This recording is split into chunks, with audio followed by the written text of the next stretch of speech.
Oke, bismillahirrahmanirrahim. Assalamualaikum warahmatullahi wabarakatuh. Di sini saya akan menjelaskan terkait bibliografi yang berjudul Pengaruh Pola Asuh Orang Tua Terhadap Kecerdasan Emosional pada Remaja di Jabodetabek, ditujukan kepada Ibu Tri Handayani, MPSI.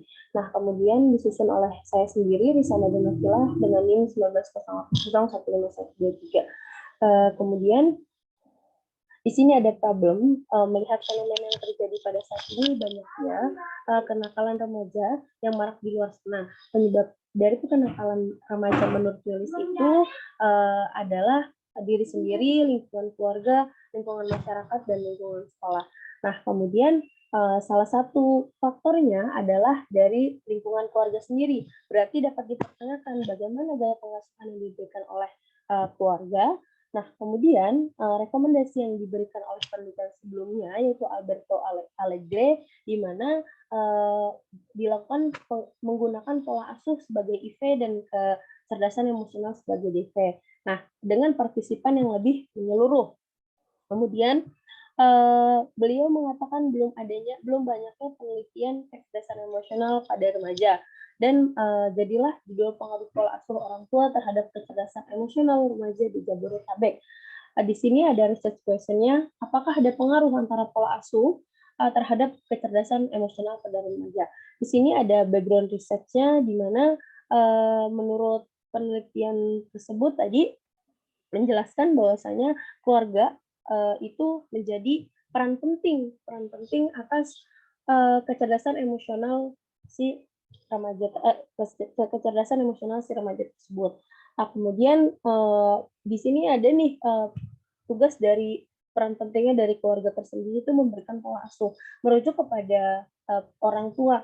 Jadi orang tua yang lebih memberikan pola asuh kepada anak-anaknya. Di sini biasanya orang tua itu dikenal sebagai orang yang melahirkan, mendidik anak-anaknya. Selain itu, orang tua juga memiliki tanggung jawab untuk menjadi pendidik utama bagi anak-anaknya, biasanya dengan cara membimbing dan memberikan contoh hal-hal baik kepada anak-anaknya.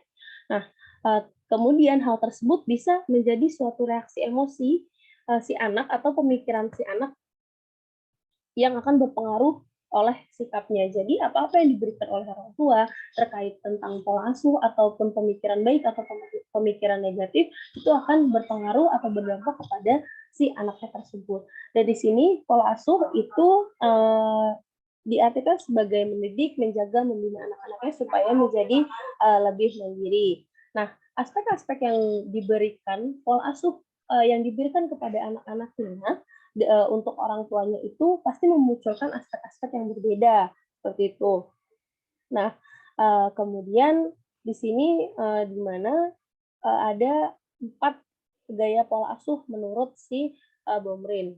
Oke, kecerdasan emosional itu adalah merupakan kemampuan setiap individu untuk mengatur segala emosinya dengan intelijensi, menjaga keselarasan emosi dan pengungkapnya melalui keterampilan pengendalian, motivasi diri, empati, dan keterampilan sosial. Nah, di sini Goleman menjelaskan bahwasanya ada beberapa faktor yang menjadi pengaruh pada kecerdasan emosional, di antaranya lingkungan keluarga dan lingkungan non-keluarga, kayak gitu. Kemudian salah satu faktor dari kecerdasan emosional ini adalah lingkungan keluarga, di mana yang sudah dibahas sebelumnya itu adalah orang tua. Orang tua merupakan yang melahirkan dan mendidik anak-anaknya dan mengasuh melalui gaya pengasuhan atau pola asuh. Nah, kemudian pola asuh itu bagaimana cara orang tua mendidik anak-anaknya untuk menjadi lebih mandiri. Yang diterapkan orang tua, pola asuh yang diterapkan oleh orang tua akan sangat berpengaruh terhadap pengembangan emosional si anak atau pada remaja. Nah, di sini masa remaja itu adalah masa perkembangan seseorang anak yang belum jelas atau belum terangkai. Ya, kemudian secara psikologis, secara fisiologis, masa remaja itu akan mengalami pertumbuhan fisik dan hormonal yang signifikan. Nah, maka dari itu perkembangan emosi si anak remaja ini akan belum stabil dan akan turun naik karena belum stabil dan banyaknya perubahan tersebut. Ketidakstabilan emosi. Kemudian di sini Baumrind itu mengemukakan 4 gaya pengasuh, yaitu pola asuh demokratif, kemudian otoriter, permisif, dan penolakan atau rejecting, neglecting. biasanya pola asuh tersebut itu bisa berdampak kepada si anak, perlakuan si anak. Contohnya, remaja yang diasuh dengan gaya pengasuhan autoritatif itu akan tanggung jawabnya itu akan baik. Kemudian yang yang diberikan secara otoriter akan menjadi tidak bertanggung jawab akan halnya, akan dirinya. Kemudian yang permisif itu adalah biasanya pola asuh yang diberikan itu kurangnya tanggung jawab. Kemudian yang penolakan itu tidak mendukung dan dia bisa tidak bertanggung jawab atas dirinya sendiri. Merujuk kepada penelitian tersebut, bahwasanya gaya pengasuhan penolakan itu mempengaruhi berempati secara emosi pada si remaja. Jadi ada satu remaja yang diasuh secara rejecting neglecting, dia tidak mempunyai empati. Kemudian gaya pengasuhan yang mendukung itu mengeluarkan empati secara emosi. Di sini ada hipotesis ada pengaruh terhadap pola asuh terhadap pembentukan karakter.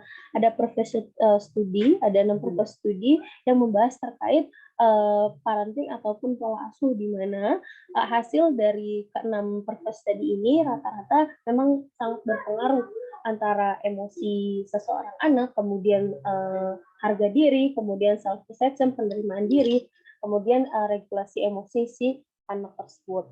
Dan kemudian ada pada ini kuantitatif metode operasionalnya. Di sini ada pengertian dari pola asuh dan kecerdasan emosional yang sebelumnya sudah dijelaskan.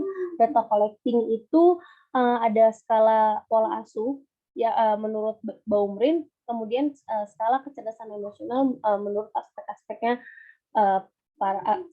menurut Mayer. Nah, populasi yang sampling itu remaja awal dan remaja awal dan akhir di Jabodetabek sesuai dengan rekomendasi dari penelitian sebelumnya. Data analisnya itu regresi analisis. Di sini ada beberapa referensi yang saya gunakan, dan kemudian ada lampiran anotasi, lampiran outline elaborasi, dan lampiran outline introduction. Oke, dari saya cukup. Kurang lebihnya saya mohon maaf. Akan saya perbaiki dan akan saya revisi menjadi lebih baik lagi untuk video ini. Saya akhiri. Wassalamualaikum warahmatullahi wabarakatuh.